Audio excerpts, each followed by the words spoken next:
प्रपंचाच्या अपूर्ण गोष्टी केव्हाही समाधान मिळणार नाही। सर्व अनुभवात आत्मप्रचिती हीच खरी। दुसऱ्याने पुष्कळ अनुभव सांगितले, परंतु स्वतःला येईल तो अनुभव हाच खरा महत्त्वाचा। आत्मप्रचितीने जागरूकता येईल, भाव वाढेल, साधनाला जोर येईल आणि भगवत प्राप्ती लवकर होईल। संतांनी पुष्कळ गोष्टी आजवर आपल्याला सांगितल्या, परंतु त्यांना देव जसा हवा वाटला तसा आपल्याला वाटतो का? प्रपंच करीत असताना भगवंताची आपल्याला आवश्यकता वाटते का? आपण असा विचार करावा की आपण लहानाचे मोठे झालो, विद्या संपादन केली, नोकरी मिळाली, लग्न झाले, मुले बाळे झाली, घरदार केले, परंतु आपल्याला अजून काहीतरी हवेसे वाटतेच ना।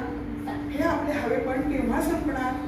आपण नोकरी करतो, कोणी वकिली, कोणी डॉक्टरकी, नोकरी करणारा मालकाला आपल्याशिवाय दुसरा कोणी नोकर मिळणार नाही म्हणून काही नोकरी करीत नाही, किंवा अशिलाला कोणी दुसरा वकील मिळणार नाही म्हणून तो वकिली करीत नाही।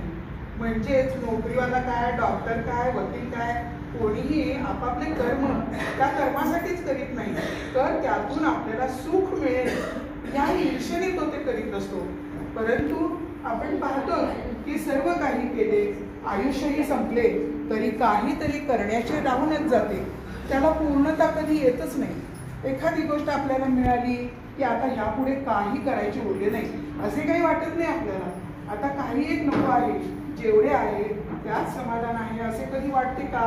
पुढे कसे होईल, हे सर्व टिकेल का, त्यात आणखी भर कशी पडेल याची विवेचना कायमच। एखाद्याचे लग्न ठरले, ते झाले, ते आता प्रपंचाची काळजी मिटली असे वाटते का? नाही। लग्न झाल्यावर समजा 5 वर्ष मूल झाले नाही तरी तो काळजी करतोच, आणि समजा मुले झाली तरी काळजी सुरू। तेव्हा या प्रपंचाच्या गोष्टी अपूर्ण आहेत, त्यातून समाधान लाभेल हे कसे शक्य आहे? ह्या गोष्टी एकातून एक निर्माण होणाऱ्या आहेत। ज्या ज्या गोष्टी म्हणून सुखाच्या गोष्टी मानल्या त्या सर्व जरी एकत्र केल्या तरी त्यातून समाधान मिळणार नाही, समाधान निर्माण होणार नाही।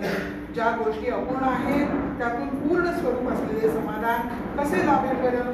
समजा एका वेड्याच्या इस्पितळात 200 वेड्या आहेत, जर तुम्ही म्हणाले की आता आणखी 100 वेडे आले की एक शहाणा त्यातून निर्माण होईल, हे कधी शक्य आहे का?